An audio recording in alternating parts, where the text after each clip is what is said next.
PV Anwar MLAക്കൊപ്പം നിന്ന് തൃണമൂൽ കോൺഗ്രസ് സംസ്ഥാന കോർഡിനേറ്ററായി പ്രവർത്തിച്ച മിൻഹാജ് പാർട്ടി വിട്ട് CPM-ൽ ചേർന്നു.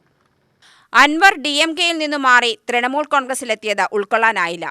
എപ്പോൾ വേണമെങ്കിലും NDA-യുടെ ഭാഗമാവാൻ സാധ്യതയുള്ള കക്ഷിയാണ് തൃണമൂൽ. അവർക്കൊപ്പം പ്രവർത്തിക്കാനാവില്ല. അതിനാലാണ് പാർട്ടി വിടുന്നത്. RSS ഉൾപ്പെടെ സംഘടനകളോട് എതിർത്ത് നിൽക്കുന്നത് CPM-ആണ്. അതിനാൽ CPM-ൽ ചേർന്ന് പ്രവർത്തിക്കാൻ തീരുമാനിച്ചു. തനിക്കൊപ്പം നിൽക്കുന്ന പ്രവർത്തകരെ കൂടി പങ്കെടുപ്പിച്ച് ഏറ്റവും അടുത്ത ദിവസം കൺവെൻഷൻ നടത്തുമെന്നും പറഞ്ഞു.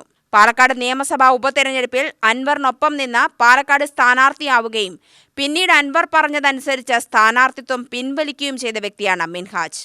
തൃണമൂൽ കോൺഗ്രസിൽ പോയപ്പോൾ ഞങ്ങൾക്ക് കുറച്ച് പേർക്ക് വളരെ എതിർപ്പായിരുന്നു. കാരണം ആ പാർട്ടിയുമായി സഹകരിച്ച് പോകാൻ പറ്റില്ല. നേരത്തെ സൂചിപ്പിച്ച പോലെ ആദ്യം കോൺഗ്രസിലായിരുന്നു, പിന്നെ NDA-യുടെ ഒരു ഭാഗമായി, ഇപ്പോൾ ഒറ്റയ്ക്ക് നിൽക്കുന്നു. ഞങ്ങൾ ഉറപ്പായും പോകും, ഇന്ത്യക്ക് പോകും. അപ്പോൾ അങ്ങനെയുള്ള പാർട്ടിൻ്റെ ആശയത്തിലും അവിടെ നിൽക്കുന്ന ഒരു സംഭവത്തിനകത്ത് ഞങ്ങൾ കുറച്ച് ജില്ലയിലെ കുറേ പേർക്ക് എതിർപ്പുണ്ടായിരുന്നു. അതുകൊണ്ട് ഞാൻ ആ സ്ഥാനം ഇന്ന് ആദ്യമായി രാജിവെച്ചിരിക്കുന്നു. കേരളത്തിൽ നമുക്ക് ഏത് ശക്തിയാണെങ്കിലും RSS-നും BJP-നൊക്കെ എതിർത്തുള്ള ഒറ്റ പാർട്ടിയുള്ള CPM, നേതൃത്വമുള്ള ഒരു പാർട്ടി.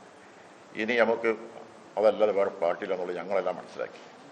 അതുകൊണ്ട് ഞാൻ ഇനിയുള്ള സമയം ഞാൻ ഈ പാർട്ടിയിൽ ഒരു എളിയ പ്രവർത്തകനായി പാർട്ടി പറയുന്നതെന്തും ചെയ്ത് ഞാൻ മുന്നോട്ട്.